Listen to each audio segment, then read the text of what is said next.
What's good, y'all? And welcome back to another preseason preview video. In today's video, we're going over the Chicago Bulls. In case this is your first preseason preview video of mine you're seeing, basically what I do is go over the offseason, give a little recap there, and then look into the future and try to see what we can expect in this upcoming season. I'm dropping videos on all 30 NBA teams, and I'm already over halfway done, so make sure you check out the channel for the ones I already uploaded, and then make sure you subscribe so you don't miss the ones coming forward. But let's just jump right into it for the Bulls. Last year, they ended up being a play-in team, finishing as the 9th seed in the Eastern Conference, going 39-43. They, of course, did lose the play-in game to the Miami Heat, so they weren't in the playoffs. And that's kind of been the thing for the Bulls for the last few years. They make the play-in tournament. They get eliminated, usually by the Heat, more often than not, funny enough. But they get eliminated. They don't make the playoffs. They end up with a late lottery pick, and then they kind of just repeat that cycle year after year. I will say, though, going into last year, it seemed like they started to actually decide which line of mediocrity they want to go on instead of just walking that line exactly. They decided they wanted to commit to the tank just a little bit. They traded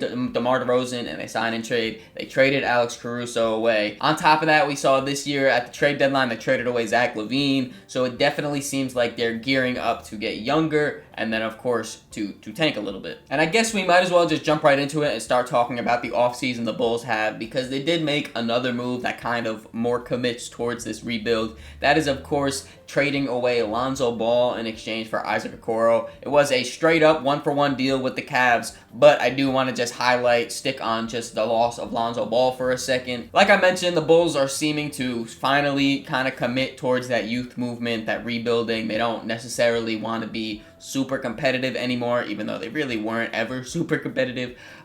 They traded away Lonzo Ball for a few different reasons. One, at this point, his health is just not really a consistent thing for him, unfortunately. He did come back to the basketball court this season, played a little bit for the Bulls, was solid, but definitely the health factor could be the reason why they traded him away. Also, the age at this point, he is a little bit older than when he first signed for the Bulls, and they had DeMar and Zach and all of those guys. So, he just doesn't fit the timeline. It makes sense why they want him to just kind of go to another team, allow him to compete. Once we talk about the guys that they bring in, we'll talk about just the value of the trade, because like I said, it was a one-for-one Lonzo Ball for Isaac Okoro.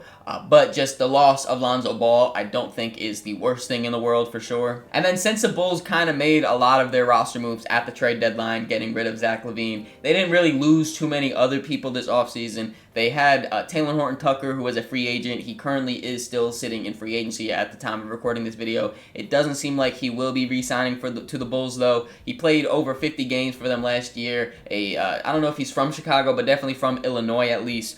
So kind of like a hometown kid there, but it does seem like he will be on a different team going forward as well. And those are the only two guys really of note that left the Bulls this offseason. I do want to talk about the guys they brought in, starting off with Isaac Okoro. Like I said, they traded him in the Lonzo Ball trade. I definitely was a little disappointed in the value of this trade, just because Lonzo Ball and Isaac Okoro straight up one-for-one. We don't see one-for-one trades very often, and the Bulls now 2 years in a row did a one-for-one trade. First, it was Alex Caruso for Josh Giddey. At this point, you can kind of say maybe it aged well, but regardless, objectively, I definitely think they could have got more value for Alex Caruso, even though Josh Giddey has looked good on the Bulls. I don't like that trade, and now this one-for-one trade, I don't really love it. I know Lonzo did deal with those injuries and stuff, so that definitely tanked his value. But I just feel like you could have gotten at least like 1 second-round pick, something, like literally just something. Maximizing assets definitely has been an issue in Chicago for the last few seasons,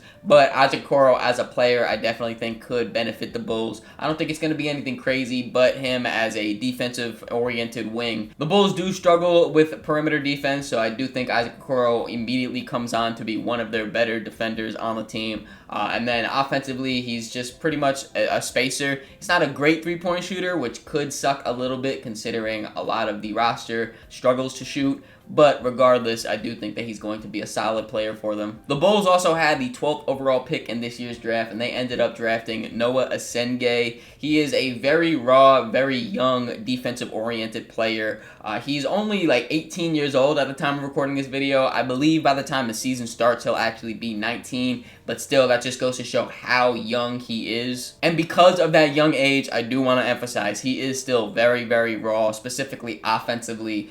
He doesn't really do too much with the ball in his hands. His three-point shooting and shooting in general is a little bit still raw, like I've mentioned. He does still have good qualities and things he brings to the basketball court, though, of course. That is why the Bulls drafted him. Offensively, he is a very smart cutter, and I've mentioned him being a very good athlete. He uses his athleticism to his advantage offensively to finish at the rim, crash the glass for some offensive rebounds. But really, where he's going to make his impact early on is defensively. He has a very big 6'9 to 6'10 frame, and also, like I've mentioned multiple times now already, the athleticism, specifically how fluid his body moves, both laterally and then also for like a start and go, where he's able to move his body around the perimeter defensively, switch on to different guys, but also still have that big frame to guard some of those bigger wings. I'm not sure how quickly he'll crack the rotation and get like a solidified role. We saw last year the Bulls were very conservative with Matas Buzelis and getting him some rotational minutes. So I do think, especially considering Noah Sengay is arguably even rawer than what Matas was last year, I do think it'll take a little bit of time. But, I mean, the Bulls are, like I said, kind of fully committing towards that rebuild, so maybe he'll get out there a little earlier than we expect. And those are the only two guys the Bulls really brought in this offseason, but they did make a few other moves for their own free agents. The number one guy was Josh Giddey. He signed a new 4-year, $100 million deal, so he'll be making about $25 million a year, and I do think that that is a pretty good contract value-wise. The restricted free agent market was definitely a little bit weird this offseason. We saw a few guys like Josh Giddey, Cam Thomas, Jonathan Kuminga, Quentin Grimes just kind of in a stalemate with their team because not a lot of teams had cap space to offer these guys. So then in turn, the team that owns the restricted rights on them, they were kind of like, yo, we don't have to pay you. If no one's offering you this, we don't have to offer you it. So we've seen a few different ways this has shaken out, like Cam Thomas took the qualifying offer, but Josh Giddey, we see he actually does get a deal done long term. And like I mentioned, I do think that this is good quality value for Josh Giddey. $25 million for a starter caliber player is not bad. I know Josh Giddey has a lot of his own quirks and question marks that make people wonder if he really can be a good quality starter for a championship contending team. That still is up in the air, I would say, but I do think that he is a contributor. Last year, he's coming off of an incredible season, career highs in rebounds, assists, three-point percentage. Like he had a really good year. I don't think that he's going to be some like knockdown shooter, one of the best playmakers in the league or anything like that, because he did show some flashes of that. But I do think that he's going to be a good, competent starter-level point guard. And then also, the Bulls re-signed their own free agent, Tre Jones, to a 3-year, $24 million deal, so he'll be making about $8 million a year. He was included in the Zach LaVine 3-team trade. He came over from the Spurs. And I do think that he is super underrated. I think a lot of people look at his brother Tyus Jones as one of the better playmaking backup point guards in the league. Tre Jones is right up there with him, I believe. I really liked him on the Spurs as their backup point guard, especially when Chris Paul would be off the court. He would kind of just slide in as that main ball handler. And then now for the Bulls, I think he's going to do similar things as when Josh Giddey gets off the court. He'll just be on there being that main playmaker. We did see some lineups of Josh and Tre together, and I do think that could be pretty interesting. I think both of them, though, need to show a little bit more consistency from the three-point shot and in order for them to really work well as a backcourt together. Now that we went over the offseason for the Bulls, let's take a look at a potential rotation we could be seeing. In the starting lineup, we have Josh Giddey, Kobe White, Kevin Huerter, Matas Buzelis, and Nikola Vucevic. And then off the bench, we have Tre Jones, Ayo Dosunmu, Isaac Okoro, Patrick Williams, and Zach Collins. I mentioned at the beginning of the video that the Bulls are finally committing to the rebuild a little bit more, and instead of just kind of teetering that line of mediocrity, they're fully committing. When you look at this lineup, though, this rotation, they don't really have like an ample amount of young guys, like guys that are under 25 years old in this rotation right there. You have Matas Buzelis, who's 21. You have Josh Giddey, who's 23. And then you have Patrick Williams, who's 24. Then you have some other guys that kind of teeter the line, like Tre Jones or Kobe White, Ayo Dosunmu, who are like 25, 26, in that range, which isn't old by any stretch, but still, I wouldn't really qualify you as a young player if you're over 25 years old. And obviously, this isn't considering their entire roster because they do have some younger guys like Noah Sengay, like Dalen Terry, like Julian Phillips. They do have other guys, but I'm just saying, in their rotation right now, they're not a super young team. They're not a super good team either, and that just is very weird to me. I guess a lot of that could be attributed to the poor asset management that I mentioned. Like I said, they did get a young player for Alex Caruso. I don't think that was maximized, though. For the DeMar DeRozan trade, they got back, Chris Duarte? He's not on the roster anymore. For the Zach LaVine, they got back, like, Trey Jones, Zach Collins, Kevin Huerter. None of those guys are actually, like, young players, like I mentioned. So I definitely think that kind of makes their rebuild a little bit weird at this point. I do think that more moves could be coming, though. It has been on report for a year and a half now at this point. The Bulls are looking to move off of Nikola Vucevic, so he definitely, I don't know what he would be getting back in a trade, but he definitely could be moved and could drop the age of this rotation of this team in general. And I usually wait a little bit longer to bring up some notable reserves, but I do want to bring them up because, like I mentioned, some of these guys are a little bit younger, which I could see getting in the rotation as the years go on, especially if they move off a guy like Nikola Vucevic. I could see Jalen Smith getting some minutes as a backup center, or maybe even a starter at that point, depending on how Zach Collins is doing. I think he has good size, good stretchability, as Vucevic does too. Kind of fits that same system. And, you know, it's just another big body, a little bit younger as well. Then, like I mentioned, Noah Asenge, he's very raw as a power forward. He could definitely be in this rotation eventually as the year goes on. I definitely think he'll get more and more minutes. Then guys like Dalen Terry or Julian Phillips around the wing. I don't know if they'll necessarily crack the rotation, but last year they both played about 70-plus games for the Bulls. So obviously the Bulls see something in them. There's just two pretty big issues that I see with this Bulls roster that makes me question how good they can actually be. Maybe that's by design, maybe it's not, but there's two main things. Defensively, I do think that this team is going to be very, very bad. They don't really have many positive defenders. Like I mentioned, they brought in Isaac Okoro. I do think Trey Jones is solid, even though he's a very undersized point guard, only being like 6'1".